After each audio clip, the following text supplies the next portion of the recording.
भगवते वासुदेवाय।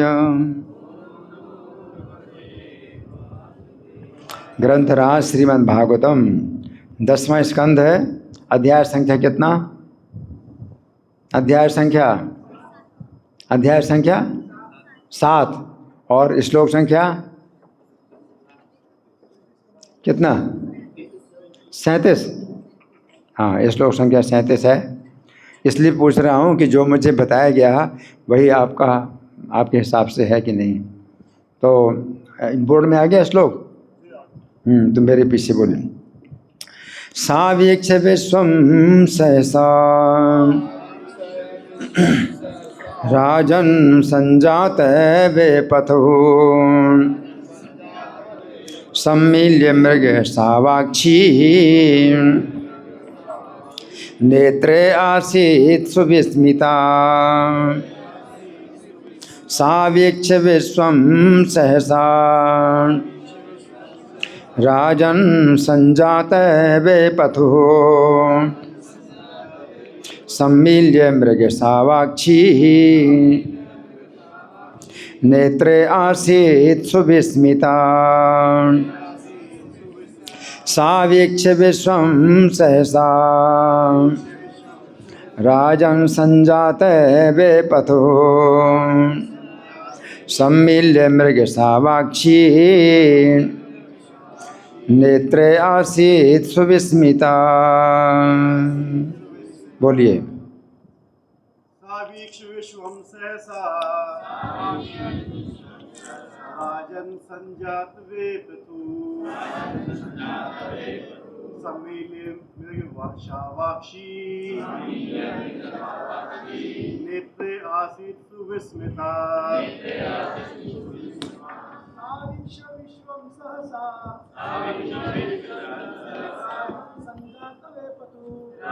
संजात वेपथो सम्मील्य मृगसावाक्षी नेत्रे आसीत् सुविस्मिता। माताएं। सावीक्ष विश्वं सहसा राजन् संजात वेपथो सम्मील्य मृगसावाक्षी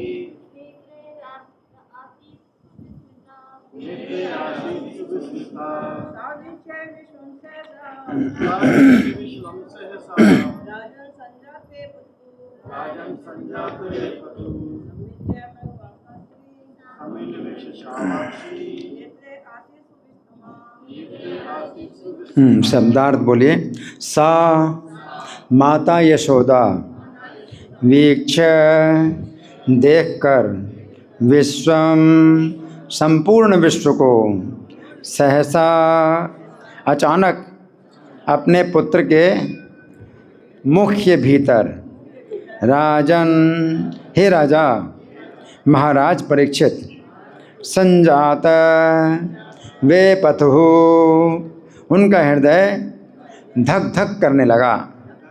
सम्मील्य खोलकर मृगशाव अक्षी मृगनयनी नेत्रे उसकी दोनों आँखें आसीत हो गईं सुविस्मिता आश्चर्यचकित। अनुवाद मेरे पीछे बोलिए। जब यशोदा माता ने अपने पुत्र के मुखारविंद में संपूर्ण ब्रह्मांड देखा तो उनका हृदय धक धक करने लगा तथा आश्चर्यचकित होकर वे अपने अधीर नेत्र बंद करना चाह रही थी। तो यहाँ जो कथा चल रही है वो ये है कि माता यशोदा ने अपनी गोद में लिटा करके कृष्ण को स्तनपान कराया।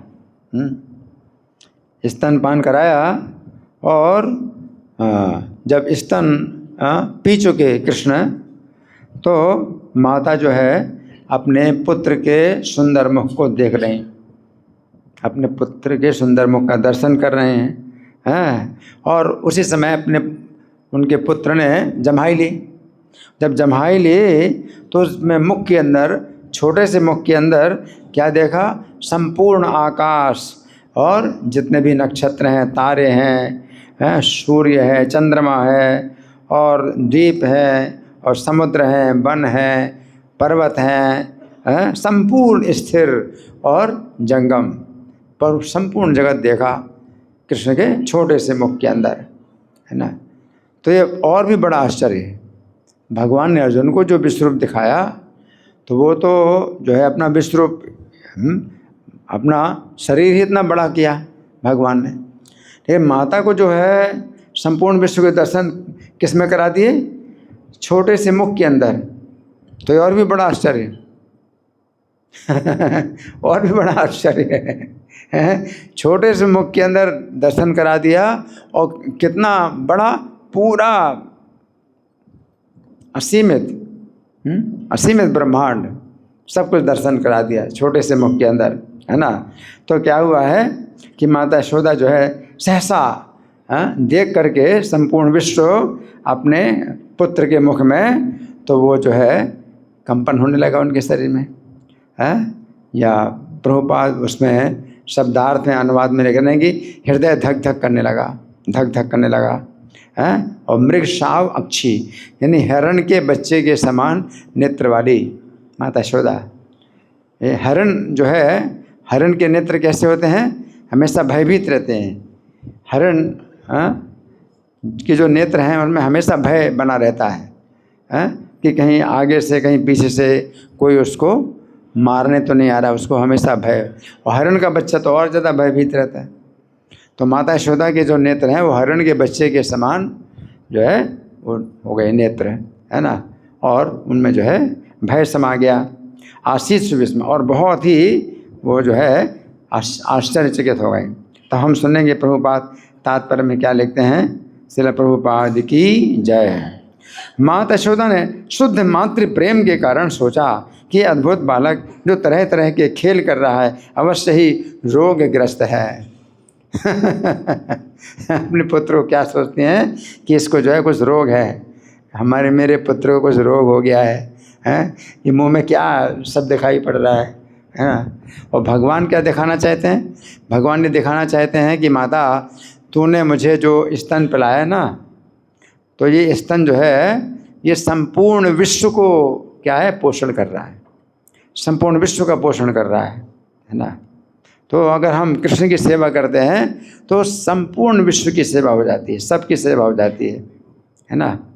तो यही बताया जाता है, जैसे पेट में भोजन है आप डालते हैं तो उससे पूरे शरीर का पोषण होता है, या वृक्ष की जड़ में आप सिंचन करते हैं तो पूरे वृक्ष का सिंचन होता है। उसी प्रकार से कृष्ण को जो माता ने दूध पिलाया और कृष्ण प्रसन्न है, तो इसका मतलब क्या है? संपूर्ण विश्व जो है क्या है? तृप्त हो गया है, प्रसन्न हो गया है ना।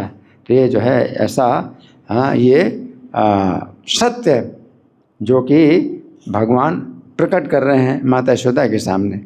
लेकिन माता यशोदा का जो प्रेम है शुद्ध मातृ स्नेह का है, शुद्ध मातृ स्नेह का है। तो माता का जो है शुद्ध प्रेम मतलब क्या है कि वो कृष्ण को अपना पुत्र समझती हैं और अपने आप को कृष्ण की माता समझती हैं। इसके अलावा और कुछ उनके पास ज्ञान है ही नहीं, इसके अलावा और उनके पास कोई भी ज्ञान नहीं है। और कृष्ण भी इतने आश्रित हैं, इस भाव के इतने आश्रित हैं कि कृष्ण भी नहीं चाहते कि माता के अंदर जो है इस प्रकार का जो भाव है किसी प्रकार भी बाधा हो, माता के स्नेह में किसी प्रकार की बाधा ना हो। तो कृष्ण स्वयं जो है मतलब जैसे अर्जुन को भगवान बताते हैं कि मेरे रूपों को देखो, पश्चिमे पार्थ रूपाणी, हैं तुम ये ऐसे देखो, तुम्हें नेत्रों से नहीं देख सकते तो मैं तुम्हें दिव्य नेत्र देता हूँ, तुम देखो मेरे ऐश्वर्य को देखो। ऐसे भगवान माता को नहीं बोल रहे हैं कि माता देख तू मैं कौन हूँ, है ना। और अर्जुन ने जब से देखा भगवान को तो फिर वो कहने लगे कि मैंने जो है आपको अपना मित्र समझ करके बहुत बड़ा अपराध कर दिया, मैं आपको अपना मित्र समझता था, है ना। लेकिन यहाँ माता के जो है प्रति भगवान जो मातृ स्नेह है उसमें किसी प्रकार की बाधा ना हाँ डालने के लिए भगवान ने ये कुछ नहीं कहा कि माता तू मुझे अपना जो शिशु समझती है, ये तेरा अज्ञान है, मैं तो परमेश्वर हूँ। नहीं, माता जो है कृष्ण को अपना पुत्र समझती हैं, तो ये जो है अज्ञान नहीं है, ये अज्ञान नहीं है, क्योंकि भगवान जो है सबसे पहले माता यशोदा के पुत्र हैं, बाद में कुछ और हैं, ईश्वर हैं, परमेश्वर हैं, भगवान हैं, संपूर्ण सृष्टि के महेश्वर हैं, नियंता है, वो बाद में है। सबसे पहले क्या है? यशोदा के पुत्र हैं। तो भगवान भी अपनी पहचान जब इस प्रकार से करते हैं, यशोदा के पुत्र, यशोदा के बाल, यशोदा के बालक, है ना, तो फिर इसको जो है कभी भी अज्ञान नहीं कहा जा सकता कि माता तो अज्ञान में है। माता को जानना चाहिए कि कृष्ण उनके पुत्र थोड़े हैं, तो सब पूर्ण जगत के जो है पालक हैं और सृष्टि की निर्माता हैं। नहीं, ये जरूरी नहीं जानना। सबसे ज़्यादा ज़रूरी जानना यही है कि कृष्ण यशोदा के पुत्र हैं, है ना। तो इस भाव की रक्षा करते हुए भगवान जो है अपना ऐश्वर्य दिखाते हैं, है ना। तो माता जो है उस चीज़ को नहीं समझ पाती है, लेकिन वो जो ज्ञान है वो जो है माता यशोदा के पास है। वो ज्ञान, कृष्ण का जो ऐश्वर्य ज्ञान है, लेकिन वो ढका हुआ है। ढका हुआ है किस प्रकार से ढका हुआ है? जैसे आपके पास करोड़ों की संपत्ति है और आपको ना भी पता हो तो भी आपके पास ही सुरक्षित है और आपके ही लिए है। तो इसी प्रकार से कृष्ण की जो जितनी भी जो है कृष्ण का ऐश्वर्य है, भगवत्ता है, वो सब माता के साथ है। माता को ना पता हो तो भी माता के पास सुरक्षित है। तो इसलिए इसको अज्ञान नहीं कहा जाएगा। ज्ञान है, चाहे ढका हुआ है, लेकिन सुरक्षित है। लेकिन जो मूर्ख असुर लोग हैं, जो भगवान को सोचते हैं कि ये जो है सामान्य मनुष्य हैं और उनको मारने की कोशिश करते हैं, अनिष्ट करने की कोशिश करते हैं, वो उनका ज्ञान है, वो उनका ज्ञान है।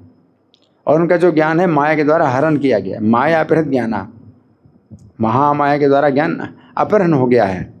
इसलिए वो कृष्ण को सामान्य मनुष्य समझते हैं और उनको अनिष्ट करना चाहते हैं, उनका अहित करना चाहते हैं।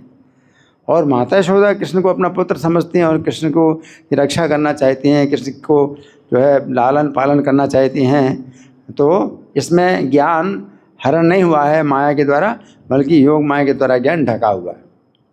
तो अंतर है ना। असुरों का जो है अज्ञान कहा जाता है कि वे कृष्ण को नहीं जानते कि परमेश्वर हैं और वो कृष्ण का अनिष्ट करना चाहते हैं, कृष्ण को कष्ट पहुंचाना चाहते हैं, है ना। और माता यशोदा का अज्ञान नहीं कहा जाएगा कि अज्ञान है। सबसे अज्ञान, सबसे पहला ज्ञान यही है, सबसे बड़ा ज्ञान यही है कि माता क्या है, कृष्ण की माता है और कृष्ण उनके पुत्र हैं, है ना। तो यहाँ प्रभुपाद लिख रहे हैं आगे, उन्होंने बालक द्वारा प्रदर्शित आश्चर्यों की प्रशंसा नहीं की, प्रत्युत वे अपनी आंखें मूंद लेना चाहती थीं, है ना। तो वो जो है बंद करना चाहती आंखें, ये नहीं देखना चाहती, है ना। तो भगवान जो है माता यशोदा के इस ज्ञान में किसी प्रकार की बाधा नहीं डालना चाहते। कौन सा ज्ञान? कि माता यशोदा जानती है कृष्ण मेरा पुत्र है, मैं कृष्ण की माँ हूँ। इस ज्ञान में भगवान जरा भी बाधा नहीं डालना चाहते हैं, है ना। ये बहुत शुद्ध और शुद्ध मात्र प्रेम है। इसको प्रभुपाद लिख रहे हैं क्या कि शुद्ध मात्र प्रेम है, शुद्ध मात्र प्रेम है। वसुदेव देवकी को तो उन्होंने अपना दिखाया है ना, ऐश्वर्य दिखलाया अपना, है वो परमेश्वर हैं, विष्णु रूप दिखाया है और जो है बताया कि मैं पिछले जन्म में भी तुम्हारा पुत्र बना था, है ना। और फिर जब उन्होंने कहा कि मुझे गोकुल पहुंचा दो, मुझे गोकुल पहुंचा दो, है ना। और फिर यही आज्ञा दी कि आप दोनों जो मेरे माता पिता हो, मुझे ईश्वर भाव से भी स्मरण करना, पुत्र भाव से भी स्मरण करना। देवकी वसुदेव के लिए तो क्या है कहा कि ईश्वर भाव से भी स्मरण करना और पुत्र भाव से भी स्मरण करना, है ना। तो हाँ, ईश्वर भी हैं पुत्र भी हैं। ये माता यशोदा के लिए ऐसी बात नहीं है। शुद्ध क्या है? स्नेह, शुद्ध मात्र स्नेह, है ना। तो वो बहुत शुद्ध है। इसमें ऐश्वर्य भाव मिश्रित है। देव की वसुदेव का जो संबंध है कृष्ण के साथ में, उसमें वात्सल्य भाव भी है, साथ साथ ऐश्वर्य भी है। ये माता के साथ जो संबंध है उसमें ऐश्वर्य जो है वो सेवा के रूप में रहता है, सेवा के रूप में रहता है। तो वात्सल्य की सेवा में उनका ऐश्वर्य रहता है। ऐश्वर्य जो है वो उनके वात्सल्य में बाधा नहीं डाल सकता, है ना। तो यहाँ पर यही अंतर है। तो प्रभुपाद लिख रहे हैं, उन्हें अन्य खतरे की संभावना थी। कोई खतरा, उनको माता यशोदा को क्या हो गया कि खतरा तो मेरे पुत्रों को कुछ खतरा तो नहीं हो जाएगा, ऐसा सोच रहे हैं। इसलिए उनकी आंखें मृगी के बच्चे की आंखों के समान अधीर हो रही थीं। ये सब योग माया की व्यवस्था थी। माता यशोदा तथा कृष्ण के बीच शुद्ध मात्र प्रेम का संबंध है। इसी प्रेम के कारण माता यशोदा भगवान के ऐश्वर्य प्रदर्शन को ठीक से समझ नहीं पाई। तो यहाँ पर प्रभुपाद का तात्पर्य समाप्त हुआ। तो हमें यही समझना चाहिए, ये सिद्धांत ये है कि अगर हम कृष्ण को प्रसन्न करते हैं, कृष्ण की सेवा करते हैं, तो पूरे जगत की सेवा हो जाती है, पूरे जगत का उपकार हो जाता है। फिर अलग से समाज सेवा, देश सेवा, मानव सेवा, राष्ट्र सेवा, इनकी कोई आवश्यकता नहीं। कृष्ण की सेवा करने से सबकी सेवा हो जाती है ना। तो जो भक्त लोग होते हैं तो वो कृष्ण का ही गुणगान करते हैं, दिन रात कृष्ण का ही स्मरण करते हैं, कीर्तन करते हैं, वंदन करते हैं, है ना। तो उनका जो है पूरा जीवन कृतकृत्य हो जाता है।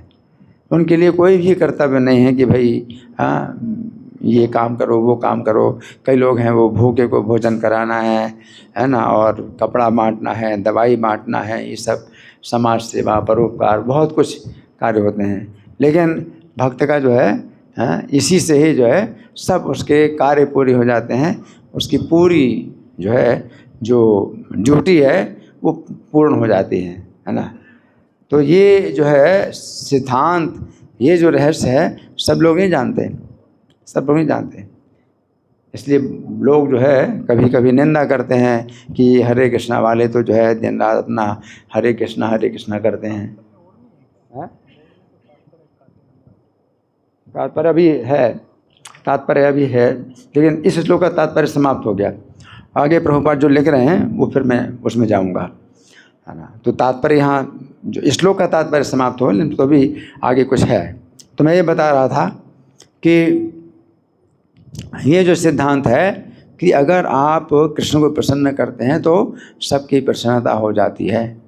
यस्मिन् प्रसन्न जगत प्रसन्नो भवति, जिनको प्रसन्न करने से पूरा जगत प्रसन्न हो जाता है। तो ये जो सिद्धांत है ये जो है बहुत बड़ा रहस्य है कृष्ण का, है ना। और सचमुच ऐसा है, जैसे कि दुर्वासा मुनि हैं, तो वो जो है पांडवों के पास आए जिस समय पांडव लोग जो है वन में थे। जो दुर्योधन ने इनको कपट जुए में हरा करके और 12 साल का वनवास दे दिया था। तो 5 पांडव वनवास कर रहे थे, द्रौपदी उनके साथ में थी। तो सूर्य देवता ने उनको एक अक्षय पात्र दिया था। तो उसमें से जो है द्रौपदी कुछ थोड़ा सा भी बनाए भोजन, तो जब तक द्रौपदी ना खाएगी तब तक उसमें से भोजन निकलता जाएगा। तो हजारों ब्राह्मणों को भोजन कराते थे पांडव लोग, हजारों ब्राह्मणों को भोजन कराते थे। वन में भी इतना जो है मतलब इनके पास जो है वो सुविधा हो गया, है ना। और दुर्योधन ने जो है दुर्वासा मुनि को भेजा था केवल इसीलिए, अपने 10,000 शिष्यों के साथ आप जाइए और उस समय जाना भोजन के लिए जिस समय द्रौपदी खा चुकी हो। दुर्योधन को पता था कि द्रौपदी जब खा लेती है तो उस अक्षय पात्र से कुछ नहीं निकलता। तो दुर्वासा मुनि उसी समय पहुँचे कि द्रौपदी जब खा चुकी हो, तो दुर्वासा मुनि उसी समय पहुँचे। और उनका जो है दुर्वासा मुनि का सीधा हिसाब रहता है, देखो मैं अभी सरस्वती नदी में स्नान करने जा रहा हूँ, स्नान करके आऊँगा, भोजन करूँगा, भोजन तैयार रहना चाहिए। वो कुछ नहीं, उनको कुछ नहीं सुनना कि मतलब क्या दिक्कत है, क्या यहाँ जंगल में रह रहे कैसे बनेगा, क्या होगा, कहाँ से आएगा, कुछ नहीं, मैं कुछ नहीं सुनता, और सीधे साफ देंगे। तो दुर्वासा मुनि का सीधा हिसाब।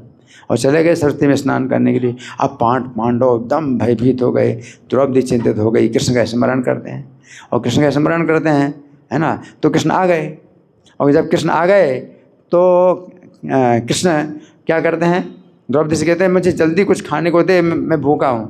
द्रौपदी कहते इसलिए तो आपको बुलाया मैंने कि 10,000 से ज्यादा दुर्वासा मुनि भोजन के लिए आने वाले हैं, हमारे पास कुछ नहीं है। अरे तू बातें बना रही, मुझे खिला, कुछ मुझे खिला। देखो भगवान जो है ऐसे भक्तों का खाते हैं कि मुझे तू खिला, तुम बातें बना रही, मैं मुझे बहुत भूख लगी है, तू मुझे खिला, है ना। अक्षय पात्र दिखा दिया द्रौपदी ने, इसमें कुछ है ही नहीं। तो भगवान ने साग का एक टुकड़ा जो है जो चिपका था, ये देख ये निकला कि नहीं निकला, भगवान द्रौपदी को दिखाते हैं निकला कि नहीं निकला ये, है, और खाया उसको। तो मतलब क्या है कि भगवान भक्तों का खाते हैं, है ना। और ये खा करके ही उन्होंने जो है 10,000 जो शिष्य थे दुर्वासा मुनि के, और दुर्वासा मुनि को भी तृप्त कर दिया खा करके, है ना। तो ये जो रहस्य है ये हर कोई कहाँ समझ सकता है कि भगवान को अगर आप खिलाते हैं तो संपूर्ण सृष्टि का जो है ये पोषण होता है ना। कौन, है ना। तो भगवान, तो एक तो रहस्य ये है कि भगवान भक्तों का खाते हैं, मांग करके खाते हैं, छीन करके खाते हैं, चुरा करके खाते हैं, भक्तों का खाते हैं। और जो अभक्त हैं तो उनके जो है करोड़ों व्यंजन भी हैं, तो उनको भी उनकी तरफ नहीं देखते, भगवान ये भी करते हैं, है ना। फिर दूसरी बात यह है कि दुर्वासा मुनि चूँकि शाप देने के लिए आए थे, तो इसलिए भगवान ने उनको जो है फिर भोजन नहीं करने दिया, भोजन नहीं करने दिया, उनको ऐसा दंड दिया। अगर भगवान चाहे थे तो जैसे कामधेनु गाय है तो करोड़ों जो है जो ढेर हैं भोजन के पैदा कर सकते, तो भगवान में क्या शक्ति नहीं है, भगवान भी करोड़ों ढेर भोजन के कर देते, लोग खाओ जितना खाना खाओ। तो उनको नहीं, उनको खाने नहीं देना है, तो उनको बिना खाए ही जो है उनका पेट भर दिया है। और वो बहुत भयभीत हो गए, दुर्वासा मुनि बहुत भयभीत हो गए हैं कि अरे भोजन स्नान के बाद जो है भोजन मतलब भूख बढ़ती है, लेकिन अभी तो क्या हो गया, भूख खत्म हो गई और पेट ऐसा भर गया है कि मतलब जैसे कुछ खा नहीं सकते, इतना कस के पेट भर गया है। और दुर्वासा मुनि ने कहा कि ये 5 पांडव जो है इनके साथ पंगा नहीं लेना चाहिए मुझे, क्योंकि पहले अम्बरीश के साथ मेरा कुछ हुआ था, विवाद हुआ था, और मुझे 1 साल तक भागना पड़ा सुदर्शन चक्र के, डर से भागना पड़ा, तो अभी भाग जाओ। तो दुर्वासा मुनि 10,000 शिष्यों के साथ भाग गए ना, तो उनको खाने नहीं दिया भगवान ने। तुम खा नहीं सकते, बिना खाए तुम्हारा पेट भर देता, है ना। तो एक दंड है ना, एक कष्ट की बात है कि बिना खाए जो है पेट भर दिया, है ना। और भक्त का खाया भगवान ने छीन करके, मांग करके, भगवान, है ना। तो ये भगवान के जो है कुछ ऐसे गुण हैं, है ना। तो माता यशोदा को जो है भगवान ये दिखाना चाहते हैं कि माता तूने जो मुझे स्तनपान कराया है, तो थोड़ा सा ही दूध मैंने पिया है, इससे मैं संतुष्ट हो गया हूँ, तो पूरी सृष्टि को जो है वो चला गया है, संपूर्ण सृष्टि इससे जो है तृप्त हो गई है। तो भगवान ये बता रहे हैं। अच्छा, अब आगे प्रभुपाद लिखते हैं, इस अध्याय के प्रारंभ में कहीं कहीं 2 अतिरिक्त श्लोक प्रकट होते हैं। तो प्रभुपाद हैं कहीं कहीं, तो अध्याय के प्रारंभ में, अब अध्याय जब प्रारंभ हुआ था, 7वां अध्याय जो प्रारंभ हुआ था, तो इसमें सुखदेव गोस्वामी बोलते हैं, प्रारंभ में सुखदेव गोस्वामी बोलते हैं। तो 7वां अध्याय का नहीं, क्षमा कर रहे हैं, सुखदेव गोस्वामी नहीं बोलते, श्री राजोवाच, राजा बोलते हैं। परीक्षित महाराज कहते हैं कि जिन जिन अवतारों से भगवान जो है ऐसे लीलाएं करते हैं, तो उनको जो है मैं सुनना चाहता हूँ, आप मुझे सुनाइए। तो बड़ी रुचि प्रकट करते हैं महाराज परीक्षित। लेकिन इसके पहले जो है सुखदेव गोस्वामी ने 2 श्लोक बोले हैं। तो प्रभुपाद ये बता रहे हैं कि कहीं कहीं भागवत में 2 श्लोक और मिलते हैं, तो वो 2 श्लोक श्री शुकवाच के हैं। अध्याय प्रारंभ होता है श्री शुकवाच से कि सुखदेव गोस्वामी बोले। तो 2 श्लोक कौन से हैं? पहला श्लोक है, एवं बहूनि कर्माणि गोपानां संयोषिताम नंदस्य गेहे बवृधे कुर्मन् विष्णु जनार्दनः। इसका मतलब है इस प्रकार से बहुत से कर्म जो है भगवान कर रहे हैं, जो कि गोपों को और उनकी जो पत्नियां हैं, गोपियां, तो उनको आनंद देने के लिए करते हैं। और नंद के घर में जो है भगवान इस प्रकार से बड़े हो रहे हैं। भगवान जो विष्णु हैं, जनार्दन हैं, ये नंद के घर में बड़े हो रहे हैं। फिर दूसरा श्लोक है सुखदेव गोस्वामी का कहा हुआ, एवं सब वृद्धि विष्णु नंद के हे जनार्दन। इस प्रकार से भगवान विष्णु जनार्दन नंद के घर में बड़े होते हैं। कुर्बन अनिसम आनंदम, और दिन रात आनंद के जो चरित्र है वो करते रहते हैं। गोपालानाम सयोषिताम, उनकी पत्नियां और गोपाल इनको जो है आनंद देने के लिए। तो ये 2 श्लोक जो है प्रभुपाद ने ये दे दिए जो कि किसी किसी भागवत की प्रति में प्राप्त होते हैं। इसके बाद फिर प्रभुपाद बताते हैं, श्रीपाद विजयध्वज तीर्थ ने इस अध्याय के 3रे श्लोक के बाद एक अन्य श्लोक जोड़ दिया है। अब 3रा श्लोक अध्याय के 2 श्लोक तो श्री राजोवाच है कि राजा परीक्षित ने कहा है, और फिर 3रे श्लोक के बाद फिर 3रा श्लोक भी राजा परीक्षित ही बोल रहे हैं कि भगवान के ऐसे जो अन्य लीलाएं का वर्णन करिए जो कि पूतनावध जैसे जो कार्य हैं और जो है भगवान ने इस पृथ्वी में प्रकट हुए, तो आप वर्णन कीजिए। तो उसके बाद शुक उवाच है, श्री शुकवाच, सुखदेव गोस्वामी ने कहा। तो परीक्षित महाराज के 3 श्लोक हैं इसमें।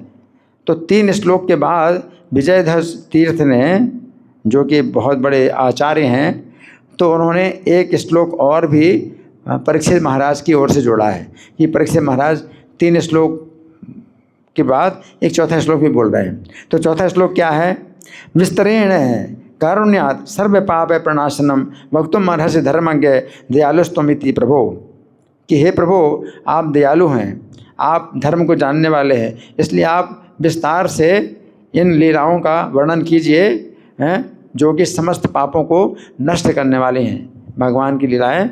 और आप चूँकि बहुत करुणा के सागर हैं, तो अपनी करुणा से आप मुझे वो सब लीलाएं सुनाइए, आप बहुत दयालु हैं हे प्रभु। तो ये जो है परीक्षित महाराज की जो प्रार्थना है का एक श्लोक विजयध्वज तीर्थ ने डाल दिया। तो इससे हमें क्या पता चलता है कि अगर कोई महान आचार्य हैं श्रीमद् भागवत की जो टीका कर रहे हैं, अगर अपनी ओर से कोई श्लोक डाल दें तो उसका भी आदर किया जाता है। हम ये नहीं कहते कि नहीं उन्होंने क्यों डाल दिया, सुखदेव गोस्वामी ने नहीं बोला, सुखदेव गोस्वामी ने जो बोला तो वो तो पहले से है, फिर सुखदेव गोस्वामी का बोला हुआ और श्लोक क्यों डाल दिया। नहीं, हम ऐसा नहीं करते, क्योंकि आचार्य लोग अगर अपनी ओर से कोई चीज़ और जोड़ दें तो वो जोड़ी हुई चीज़ भी जो है वो उसी सिद्धांत के अनुसार होती है जो भगवान की लीलाओं का सिद्धांत है, भगवान के जैसे गुण हैं। क्योंकि आचार्य लोग जो है इनको ये अधिकार होता है कि कोई चीज़ अपनी तरफ से अगर जोड़ना चाहें तो जोड़ सकते हैं, इसमें किसी प्रकार से दोष नहीं माना जाता। इसलिए प्रभुपाद ने आदरपूर्वक विजयध्वज तीर्थ का भी एक श्लोक उसमें कहा कि ये भी विजयध्वज तीर्थ ने जोड़ा है ना। तो ये परीक्षित महाराज की ओर से वो श्लोक है। आगे फिर इसमें समाप्त होता है अध्याय। इस प्रकार श्रीमद् भागवत के 10वें स्कंद के अंतर्गत तृणावर्त का वध नामक 7वें अध्याय के भक्ति वेदांत तात्पर्य पूर्ण हुए, है ना। तो अब इस श्लोक का जो हिंदी पद्यानुवाद है वो मैं पढ़ के आपको सुना रहा हूँ। सहसा सारे जगत को निज पुत्र के मुख में देखकर, सहसा सारे जगत को निज पुत्र के मुख में देखकर मृग नयनी श्री मैया ने नयन निज बंद लिए फिर कर। मृग नयनी श्री मैया ने नयन निज बंद लिए फिर कर। तन था उनका काँप रहा अति आश्चर्यचकित वे थीं। तन था उनका काँप रहा अति आश्चर्यचकित वे थीं। अपने शिशु के मुख में ही सारे ब्रह्मांड को देख रहे हैं। अपने शिशु के मुख में ही सारे ब्रह्मांड को देख रहे हैं, है ना। तो ये माता यशोदा जो है इस प्रकार से है।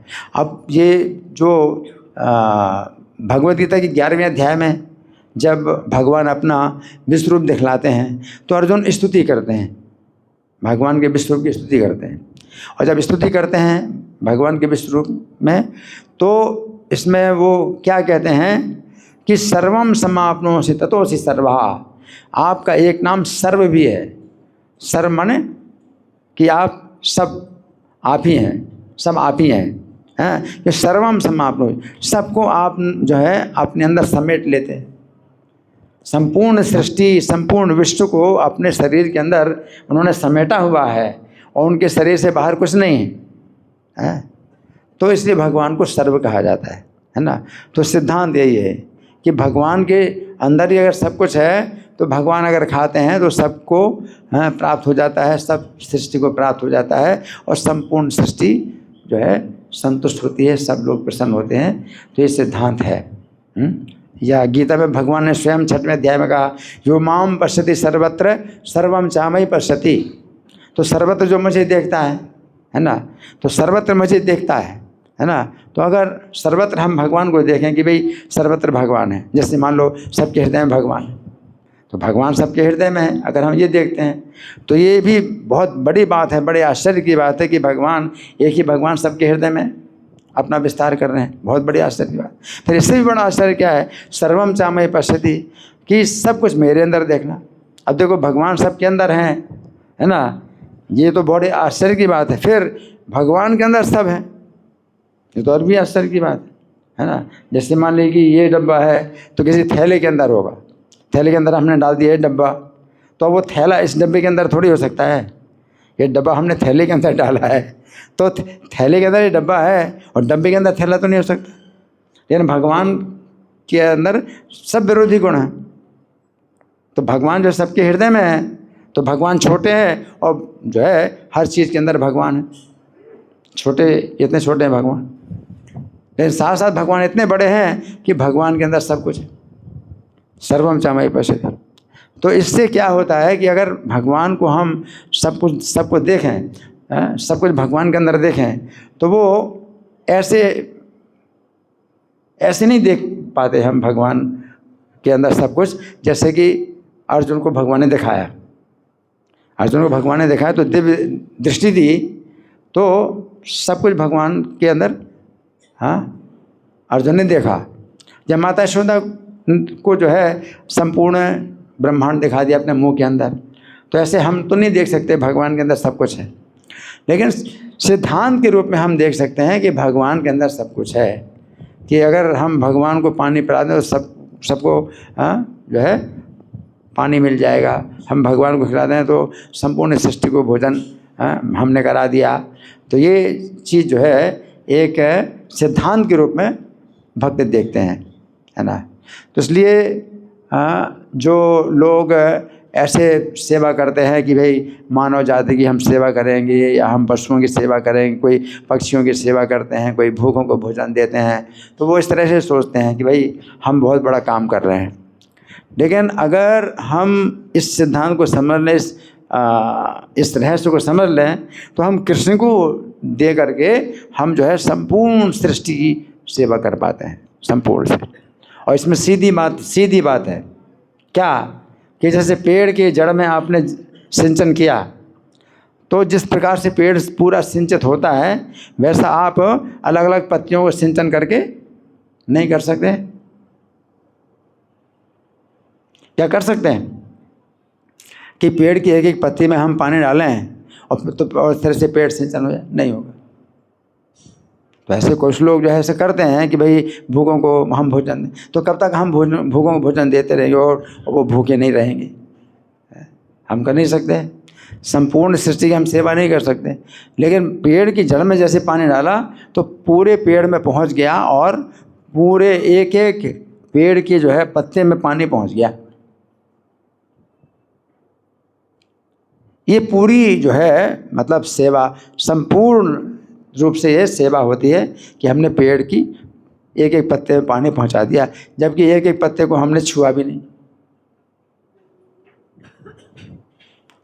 तो जो भक्त लोग होते हैं वो भगवान की सेवा करके, भगवान को प्रसन्न करके सबका जो है कल्याण करते हैं, सबका लाभ होता है।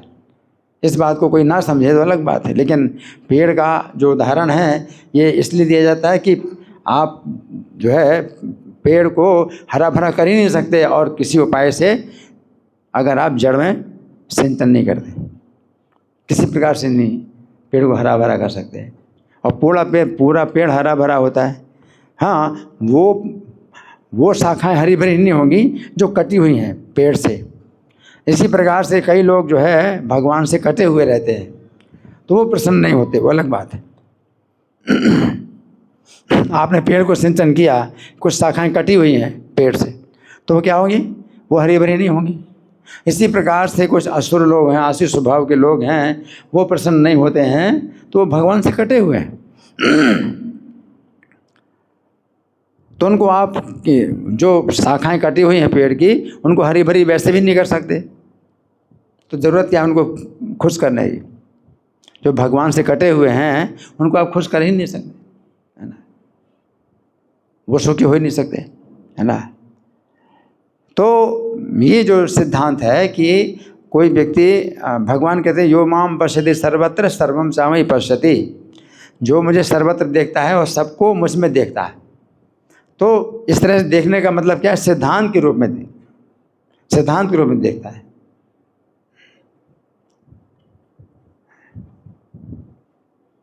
वो प्रत्यक्ष तो दर्शन नहीं हो सकता।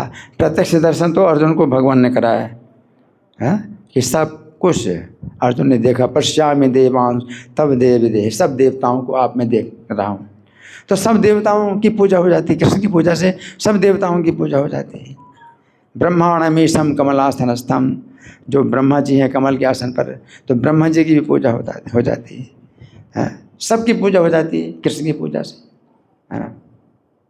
तो ये प्रत्यक्ष तो माता यशोदा ने देखा या अर्जुन ने देखा है, लेकिन सिद्धांत के रूप में जो भक्त लोग हैं वो देखते हैं। जो माम पश्यति सर्वत्र सर्वम चामयि पश्यति, सबको मुझ में देखते हैं। तस्याहम ना प्रणश्यामि, सच्चे में ना प्रणश्यति, उससे मैं कभी दूर नहीं होता, वो मुझसे कभी दूर नहीं होता। तो भगवान जो है इस प्रकार से जो बताते हैं गीता में, तो वो गीता के वही सिद्धांत हैं जो कि यहाँ पर बिल्कुल प्रैक्टिकल आ रहे हैं। ये प्रैक्टिकल, माता यशोदा ने प्रैक्टिकल देखा, अर्जुन को भगवान ने गीता में प्रैक्टिकल दिखाया, है ना? तो ये चीज़ें बड़ी प्रैक्टिकल है कि हम भगवान को अगर प्रसन्न करते हैं, भगवान का कीर्तन करते हैं, नाम जप करते हैं, तो हम जो है सबका कल्याण कर रहे हैं। भक्ति के द्वारा जो है सबका कल्याण होता है। और लोग ना समझ पाएँ तो वो अलग बात है कि ऐसे दिखाई नहीं पड़ता कि आप पेड़ की जड़ में सिंचन कर रहे हैं तो कोई कहेगा ये क्या कर रहे हो, इस पानी बर्बाद कर रहे हो, कि पेड़ तो ऊपर है और आप नीचे पानी डाल रहे हो तो पानी बर्बाद कर रहे हो। तो उनको आप समझा नहीं सकते।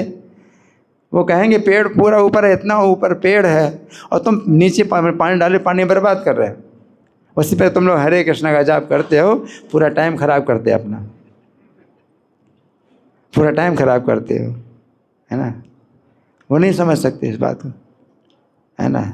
लेकिन ये रहस्य है, भगवत गीता का रहस्य है कि कृष्ण की, तो इससे क्या है कि सबकी सेवा हो जाती है। हाँ, और नहीं तो वैसे जो है जो निराकारवादी हैं, सर्वभूत हित हृदय, सब प्राणियों के हित में रत होते हैं, सबका हित चाहते हैं और सबका हित चाहते हैं, लेकिन किसी का भी हित नहीं कर पाते। जैसे गांधी जी थे, तो पूरे देश का, भारतवासियों का हित करना चाहते थे और इतना उन्होंने त्याग किया कि भाई भारत में जो है लोग इतने गरीब हैं कि उनको कपड़ा भी नहीं मिलता पहनने के लिए, तो इसलिए वे कुर्ता नहीं पहनते थे। किसी व्यक्ति ने कहा कि गांधी जी आप कुर्ता क्यों नहीं पहनते? बोले मैं कुर्ता तब पहनूंगा जब भारतवासी में प्रत्येक को जो है कुर्ता मिले पहनने के लिए, तब मैं कुर्ता पहनूंगा। तो इतना तो उनका त्याग। लेकिन इस त्याग से क्या कोई भारतवासी प्रसन्न हुआ उनसे? है ना? भारतवासियों ने गोली मार दी, है ना? तो सिद्धांत है कि आप अपने परिवार को खुश करना चाहते हो, अपने समाज को खुश करना चाहते हो, कोई खुश नहीं होता, कोई खुश नहीं होता। लेकिन कृष्ण को प्रसन्न करना चाहते हो, सब लोग खुश होते हैं। जैसे प्रभुपाद, है ना, तो कृष्ण का संदेश फैलाया और सबको जो है उन्होंने क्या किया? डांटा कि तुम लोग जो है क्या हो, फूल्स रास्कल्स। और सब खुश हुए। क्यों? क्यों? कृष्ण, वो कृष्ण का गुणगान कर रहे हैं, कृष्ण को प्रसन्न करे। तुम लोग कृष्ण के भजन नहीं करते, तुम लोग जो है मूर्ख हो, तुम बदमाश हो, दुष्ट हो, निंदा करते हो तो भी सब लोग खुश हो। और सब ने उनके चरणों में सिर झुकाया। बड़े बड़े विद्वान, डॉक्टर, वैज्ञानिक, सब ने उनके चरणों में सिर झुकाया। वो किसी को नहीं खुश करते, केवल कृष्ण को खुश कर, है ना। तो ये चीज़ जो है मतलब बड़ा भारी रहस्य है कि कृष्ण को अगर आप प्रसन्न करते हैं, है ना।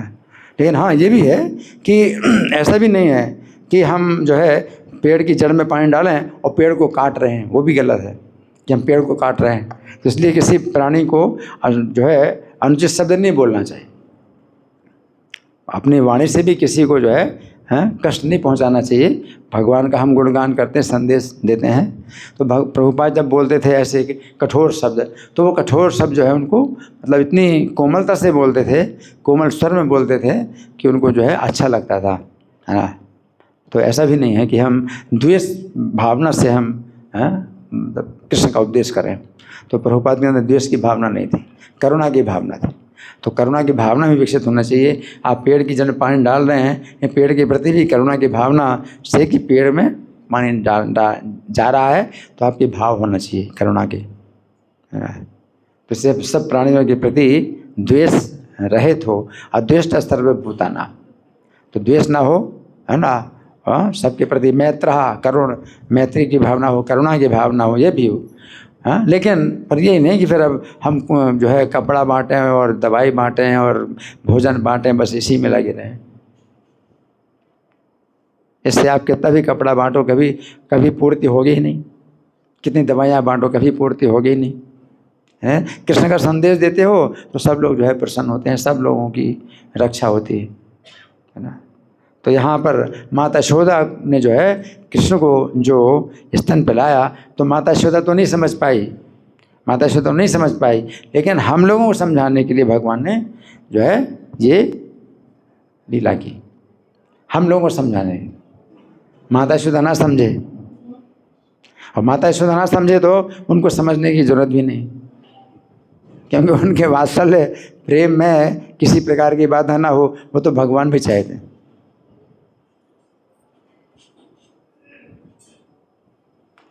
भगवान नहीं चाहते कि माता यशोदा जो है का जो है भाव ऐसा हो कि भाई कृष्ण का फिर वो जो है पूजा करने लगे, आरती उतारें, स्तुति करें, प्रार्थना करें, प्रणाम करें, तो वो कृष्ण नहीं चाहते। कृष्ण ने अपना जो है कुछ ऐश्वर्य दिखाया और माता यशोदा जो है चकित हो गई, डर गई, चिंतित हो गई, तो उनका वात्सल्य इसमें और बढ़ गया, है ना। तो शुद्ध मातृभाव यहाँ पर ये बताया गया है। अच्छा, अब ये जो है अध्याय समाप्त हुआ, तो अध्याय समाप्ति में हिंदी में तो दिया गया है कि ये 7वां अध्याय के भक्ति वेदांत तात्पर्य समाप्त हुए। तो संस्कृत में भी प्रत्येक अध्याय के अंत में एक पुष्पिका है, जो कि हमारी इन किताबों में नहीं है, लेकिन वैसे होए तो अच्छा है। इसमें क्या है, प्रत्येक अध्याय के अंत में कुछ शब्द तो मतलब हमेशा वही रहते हैं और कुछ अध्याय के अनुसार कुछ शब्द बदले जाते हैं। तो इति श्रीमद् भागवते महापुराणे पारमहंस्याम संहितायाम दशम स्कंधे पूर्वार्धे तृणावर्त मोक्षो नाम सप्तमोध्यायः। तो अंत में जो है 10वां स्कंध आता है, तो 10वें स्कंध का जितने अध्याय हैं समय 10वां स्कंध आता है, और फिर तृणावर्त मोक्षो नाम ये अध्याय का नाम। तो ये अध्याय के अनुसार ये अलग अलग नाम, अंत में जो है शब्द बदलते हैं, लेकिन शुरू के शब्द बिल्कुल वही रहते हैं। क्या, इति श्रीमद् भागवते महापुराणे पारमहंस्याम संहितायाम, इतने शब्द तो पूरी भागवत में प्रत्येक अध्याय के अंत में बने रहते हैं, है ना। फिर 10वां स्कंधे पूर्वार्धे, ये पूर्वार्ध है 10वां स्कंध। फिर नाम अध्याय का तृणावर्त मोक्षो नाम सप्तमोध्याय। तो इस तरह से ये जो है 7वां अध्याय है वो पूरा हुआ। और हमने आपके साथ कुछ चर्चा की इस श्लोक के संबंध में। माता यशोदा का जो शुद्ध मातृ स्नेह है उसका जो है प्रभुपाद ने विशेष प्रशंसा की कि माता यशोदा के अंदर शुद्ध मातृ स्नेह है। अब आप लोगों की ओर से कोई प्रश्न है, कोई चर्चा है? हाँ जी, माता जी, माइक।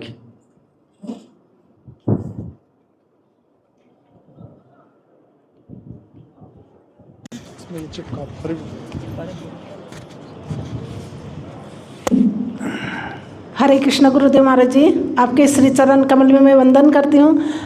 मेरा क्वेश्चन यह है कि जैसे कल लेक्चर में एक सेंटेंस आया था कि माता यशोदा को श्री भगवान की स्वरूप शक्ति कहा गया है, तो आप मुझे मार्गदर्शन कीजिए कि स्वरूप शक्ति का अर्थ समझा दीजिए। कहाँ पर है? कल के लेक्चर में ये सेंटेंस आया था। अच्छा, चलो ठीक, कोई बात नहीं। ऐसा है कि स्वरूप का मतलब होता है जीव का स्वरूप। तो जीवेर स्वरूप है कृष्ण नित्यदास। जीव का स्वरूप है कृष्ण का नित्यदास, है ना। तो भगवान का स्वरूप है, अलग है। तो हम माता यशोदा को कृष्ण का स्वरूप हम नहीं बोल सकते। माता यशोदा जो है उनका स्वरूप जो है वो शक्ति तत्व भी उनको माना जा सकता है।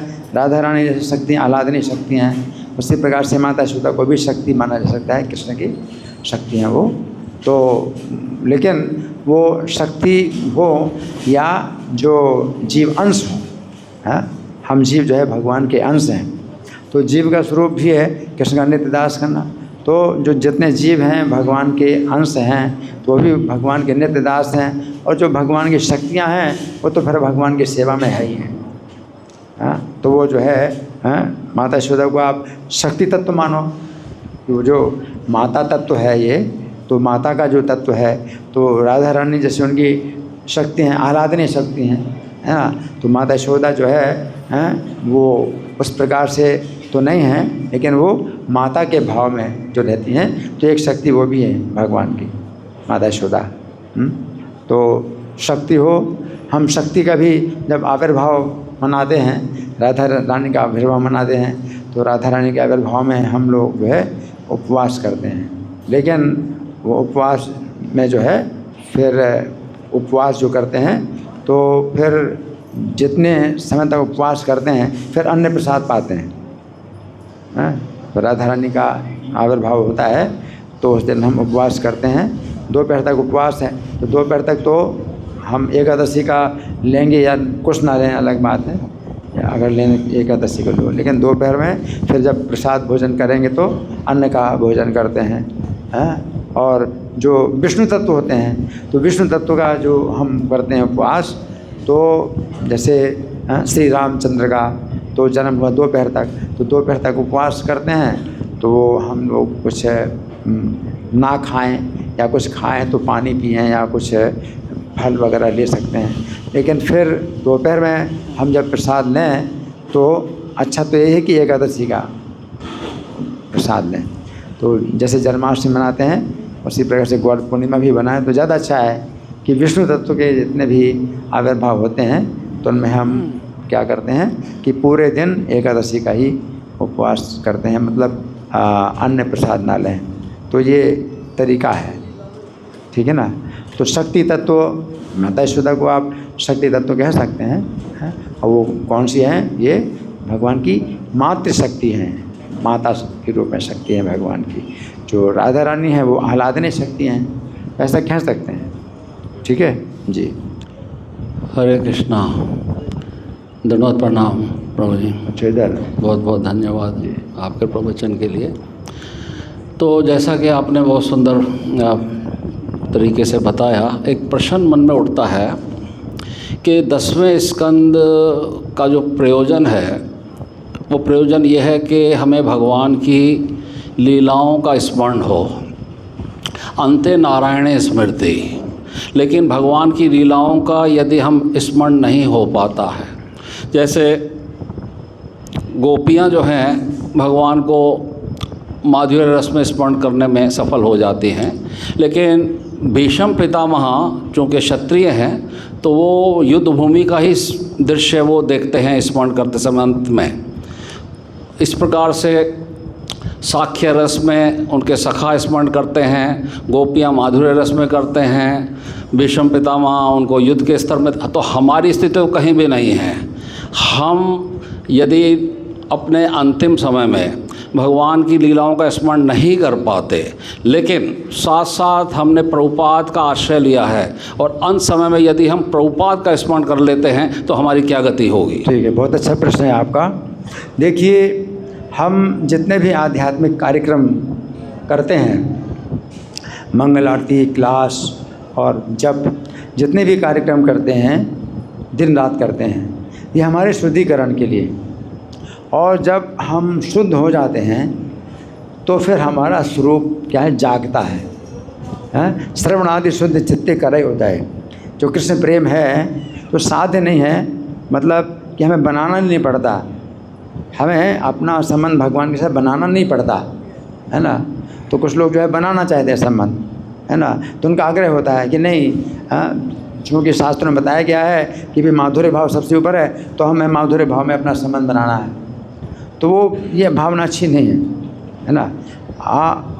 आप जो है भगवान की कोई भी लीला सुने, चाहे उनकी युद्ध की लीला हो, चाहे उनकी माधुर्य लीला हो, चाहे प्रेम लीला हो, चाहे युद्ध लीला हो, आप सुनते हैं तो आपका शुद्धिकरण होता है। और सुनते सुनते या जो है पढ़ते हुए और जो है सेवा करते हुए जितने भी कार्यक्रम हैं सेवा के, सब ये शुद्धिकरण के लिए।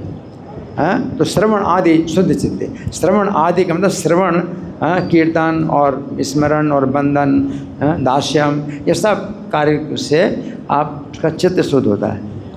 शुद्ध चित्त करे होते तो वो प्रेम उदय होगा, तो स्वतः उदय होगा प्रेम कि आपका क्या स्वरूप है, भगवान के साथ आप क्या स्वरूप है, वो स्वतः उदय होगा। तो हमारा कभी आग्रह नहीं होता है कि भाई हम इस तरह से कि प्रेम चाहिए कि मैं मतलब आप कहें कि हम तो ब्रज में मोर बनना चाहते हैं, हमें तो मोर बनना है, तो वो चीज़ नहीं है। हम भगवान से हरे कृष्ण का जाप करते हैं तो ये मांगते मुझे अपनी सेवा में लगाओ। तो कोई भी रस हो, किसी भी रस में आपका संबंध है भगवान के साथ में, लेकिन वो वास्तव में सेवा का ही संबंध है।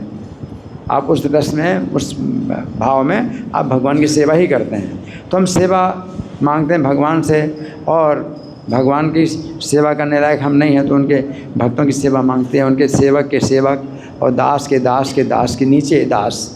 हम चाहते हैं कि हम कहीं भी सेवा में लग जाएं, है ना। तो अभी इसकी चिंता मत करिए कि भाई आपका स्वरूप क्या है और क्या नहीं है। वो आपका स्वरूप जब कुछ भी हो, है ना, वो अपने आप उदय होगा जब आपका जो है चित्त शुद्ध होगा। तो अंत काल में जो है वो भी होता है कि अगर आप भाव की अवस्था तक पहुंच गए हैं तो फिर वो प्रेम में आप आएंगे अंत काल में और आपका स्वरूप पता चल जाएगा।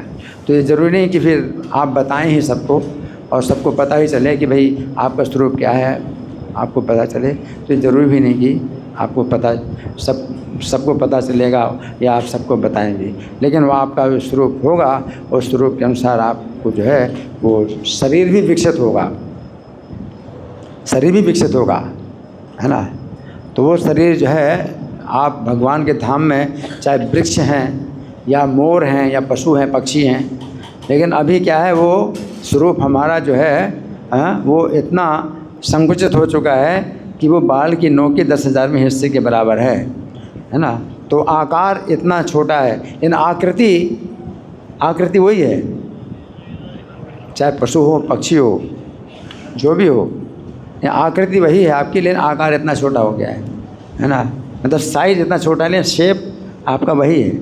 और जब विकसित होता है भगवान की भक्ति से विकसित होता है आपका जो स्वरूप है विकसित होता है, तो बाल की नोक के 10,000वें हिस्से से जो है वो फिर बड़ा होने लगता है ना। तो वो जो स्वरूप आपको जब प्राप्त हो जाता है तो फिर आपको भौतिक शरीर नहीं प्राप्त होगा।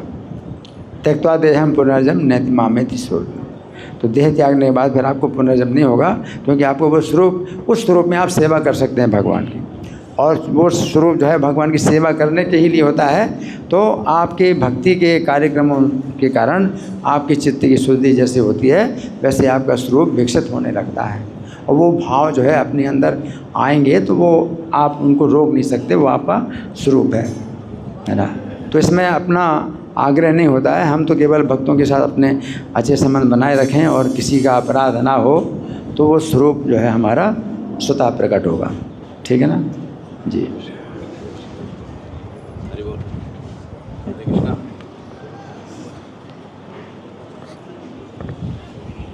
हरे कृष्णा, दंडवत प्रणाम महाराज। महाराज मेरा क्वेश्चन ये है कि बलराम के अंदर जैसे 5 रसों में उन्होंने सेवा करते हैं भगवान की। तो माँ यशोदा जैसे वात्सल्य रस राधा रानी के में है? नहीं, बलराम जी जो है भगवान का जो है भगवान की सेवा करते हैं तो सखा भाव भी है उनका, ठीक है, और दास्य भाव भी है ना। दास्य भाव भी है, सखा भाव भी है, शांत भाव भी कह सकते हैं। शांत भाव है, दास्य भाव है, सखा भाव है, तो इसको ही समझ लीजिए। और वात्सल्य भाव अगर कुछ है तो बड़े भाई के रूप में है कि बड़े भाई जैसे अपने छोटे भाई के ऊपर स्नेह करते हैं तो वात्सल्य भाव, इस तरह से वात्सल्य भाव भी कह सकते हैं बलराम जी का, ठीक है ना। लेकिन राधा रानी के अंदर क्या वात्सल्य भाव है माँ यशोदा जैसे? वो राधा रानी के अंदर माधुर्य भाव है, लेकिन ये बात समझ लीजिए कि अगर माधुर्य भाव है तो उसमें शांत भाव और दास्य भाव और सख्य भाव, वात्सल्य भाव, ये सब होते ही हैं। और विशेषता माधुर्य भाव, आप भक्ति में जब आते हैं शुरुआत होती है तो शांत भाव से होती है। शांत भाव के बाद दास्य भाव आता है तो शांत भाव बना रहता है और दास्य भाव की विशेषता होती है। फिर दास्य भाव से आगे अगर आपका स्वरूप है तो सखा भाव में आते हैं तो शांत भाव भी है, दास्य भाव भी है और सखा भाव की विशेषता होती है। जब उसके आगे आपका स्वरूप है तो वात्सल्य भाव में आएंगे तो उसमें शांत भाव भी है, दास्य भाव भी है, सखा भाव भी है, वात्सल्य भाव की विशेषता होती है। और वात्सल्य भाव से आगे अगर आपका स्वरूप है माधुर्य भाव में आएंगे तो शांत भाव भी है और दास्य भाव भी है और सखा भाव भी है, वात्सल्य भाव भी है और माधुर्य भाव की विशेषता है, ठीक है जी। हरि हरे कृष्णा, दंडवत प्रणाम, जय श्रील प्रभुपाद। महाराज, सर्वप्रथम आपको कोटि कोटि प्रणाम कि आपने ये कान्हा जी के दर्शन का हमें सौभाग्य दिया। एंड मेरा प्रश्न ये है कि मीन्स जब कृष्णा कॉन्शियस से जुड़ने के बाद 4 इयर्स के बाद, मतलब शुरू में तो हमने बहुत भक्ति करी कि हम 1 बजे भी बर्तन धुल रहे हैं, हम सेवा में जा रहे हैं। और आफ्टर गेटिंग इनिशिएशन, मतलब इनिशिएशन लेने के बाद, सेवा करने के बाद और वृंदावन आने के बाद हमारा ये हो गया कि अभी धाम मिल गया, कृष्णा मिल गए, कृष्णा तो अब छोड़ेंगे नहीं, भक्तों का एसोसिएशन कहीं जाएगा नहीं। तो फोकस ये होता है कि बच्चे की पढ़ाई देखनी है, ये देखनी है, मतलब सारी चीज़ें कृष्णा से हट के अभी बाकी चीज़ों में स्प्रेड हो गई कि ये ज़्यादा ज़रूरी है। तो उसमें कई बार ऐसा होता है कि वो एक जो डेडिकेशन था कि हमें ऑल टाइम जपा करना है, बुक्स पढ़नी है और कम बोलना है, फोकस दूसरों चीज़ों में करना है, वो इसके बाद में अभी वो फिर थोड़ा गड़बड़ा रहा है। तो उसको कैसे बैलेंस करना चाहिए? इसमें देखिए ऐसा है कि अगर आप वृंदावन में आ गए हैं और भक्ति में जो है अगर आप उन्नति कर रहे हैं तो ये जो कार्य है तो उसी प्रकार से है जैसे बच्चों की पढ़ाई का कार्य उसी प्रकार से है।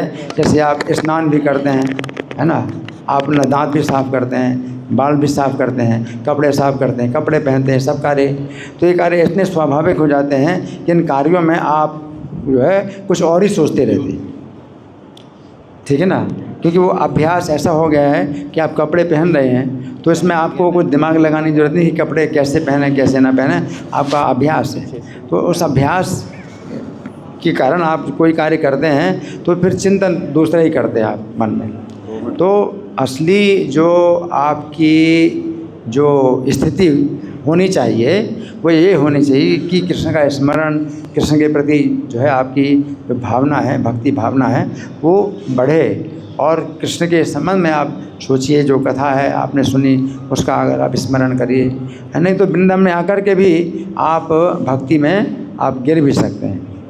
वृंदावन में भी ऐसी बात नहीं है कि वृंदावन में कोई अगर नरक जाना चाहे तो नरक नहीं मिलेगा, सब कुछ है ना। तो ऐसी भी घटनाएं हैं कुछ कि वृंदावन में रहते ही कोई व्यक्ति नरक में गया है तो नरक में भी जा सकते हैं, ऐसा कुछ नहीं है। अब वैष्णव का अपराध करते हैं तो आपके लिए जो है फिर वो भक्ति जो है फिर आपकी हाथ से चली जाएगी, है ना।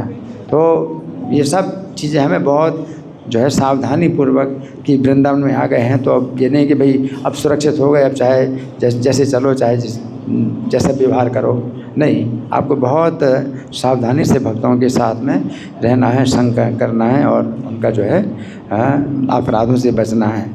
तो धाम के भी 10 अपराध होते हैं, धाम के 10 अपराध बोलो, नाम नहीं तो नाम के 10 अपराध बोलो, नाम के 10 अपराधों से ही आपकी रक्षा होगी। नाम के 10 अपराध, आप चाहे धाम में हो या ना हो, कहीं भी हो, नाम के 10 अपराधों से बचो। तो हमें बोलना चाहिए नाम के 10 अपराध, है ना। तो नाम ही हमारा जो है विशेष बल है भक्ति में कि हम इसके सहारे हम जो है टिके हुए हैं। तो नाम के 10 अपराध हमेशा बोलने चाहिए, और नहीं तो ये होगा फिर नाम में फिर रुचि नहीं रहेगी, और आपकी रुचि फिर वो बच्चों की उसमें पढ़ाई लिखाई इसी में आपकी जो है जो रुचि हो गई है, तो वो चीज़ जो है अनिष्ट है, ये उचित नहीं है।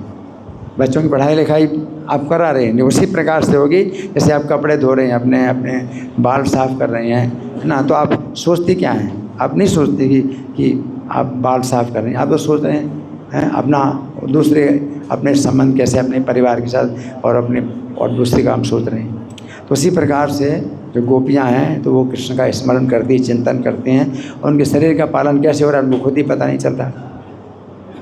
ठीक है ना जी। हरे कृष्णा महाराज। हरे कृष्णा प्रभु जी। ये माता यशोदा जो योगमाया के उसमें आ गई थी संपर्क में, तो हम लोगों का क्या स्थिति होगा? जो ब्रजवासी हैं, जो नाम जप नहीं कर रहे हैं, बहुत से तो नाम जप नहीं करते हैं, और वो डायरेक्ट कृष्णा का ही नाम ले रहे हैं, मतलब कृष्णा से संबंध है उनका, कोई भी कार्य होता है कृष्णा से संबंध है, यहाँ नाम ले रहे हैं 24 घंटे। तो हम देखिए 2 प्रकार के ब्रजवासी हैं। एक तो ब्रजवासी हैं भाई मूल ब्रजवासी, यहाँ के जो निवासी हैं पहले से, और दूसरे ब्रजवासी हैं आप लोग हैं रहते हैं ब्रज में, है ना, ब्रजवासी। तो चाहे वो मूल ब्रजवासी क्यों ना हो, तो वो भी जो है हम वास्तव में ब्रज को नहीं देख पाते हैं, ना ब्रजवासियों को देख पाते हैं। हम ब्रज को भी नहीं देख पाते, ना ब्रजवासियों को देख पाते हैं। वो तो कभी विशेष दृष्टि मिले तो हम ब्रज में हम कृष्ण को देखेंगे, और कृष्ण की लीलाओं को देखें, और कृष्ण के उन जो है भक्तों को देखेंगे जो कृष्ण की लीला में स्थित हैं। तो अभी जो इस समय के ब्रजवासी भी हैं, तो उनके लिए भी हम जो है वो नहीं कह सकते कि भाई हम उनका संग करें, और वो जो है कैसे व्यवहार करते हैं, और उसके अनुसार वो बड़ी निंदा की बात भी होती है उनके व्यवहार में। तो हमें उनसे दूर रहना चाहिए, हमें उनका भी संग नहीं करना चाहिए, दूर रहना चाहिए, है ना। तो कोई ज़रूरी नहीं वो ये जो ब्रजवासी हैं तो वो जो है कृष्ण के धाम ही जाएंगे, वो भी ब्रजवासी भी हैं, और अगर वो चाहते हैं कि वो ब्रज में ही रहें तो ब्रज में ही वो वृक्ष भी बन सकते हैं, और जो है पशु पक्षी भी बन सकते हैं, और बनते ही हैं। ठीक है, कुत्ते भी बनते हैं, बंदर भी बनते हैं। तो ऐसा कुछ नहीं कि आप ब्रजवासी हैं तो आप जो है सुरक्षित हैं, है ना। तो अगर आप जो है अपराध करते हैं, इसलिए भक्ति की जो साधन है वो बहुत ज़रूरी है कि आप करिए। और वो जो है ब्रजवासी अगर वो कहते हैं कि हम ब्रज में हैं, चाहे हम कौवा बने चाहे कीड़ा बने, हम ब्रज में रहें, हैं, तो भी एक है विचार कि भाई ऐसा चाहते हैं, बड़ी बात है ये। लेकिन साथ साथ दूसरा ये भी है कि हम ब्रज के बाहर रहें और ब्रज के भाव में रहें, वो ज़्यादा अच्छा है कि ब्रज में आप हैं और आप विषय भोगों में आपका मन लगा है ना। तो उससे अच्छा क्या है आप ब्रज के बाहर रहें और ब्रज के भाव में आप रहें, तो वो ज़्यादा अच्छा है। तो प्रभुपाद ने तो ब्रज को जो है पूरी दुनिया में फैलाया, उसका विस्तार किया, और जितने भी इस्कॉन के सेंटर हैं वो सब जो है ब्रज की शाखाएँ, है ना। तो आप मंदिर इस्कॉन के किसी भी मंदिर में आप रहते हैं तो आप ब्रज में हैं, और वहाँ पर वो जो है वैसा वातावरण भक्ति का वातावरण उसका लाभ उठाइए, है ना। तो धाम में अगर आप निवास करते हैं तो धाम का जो है आप लाभ उठाइए, धाम के 10 अपराधों से बचिए, है ना। और कहीं भी हो तो भगवान का धाम, प्रभुपाद ने पूरी दुनिया में जो है ब्रज को क्या किया, फैला दिया, विस्तार कर दिया ब्रज का, है ना।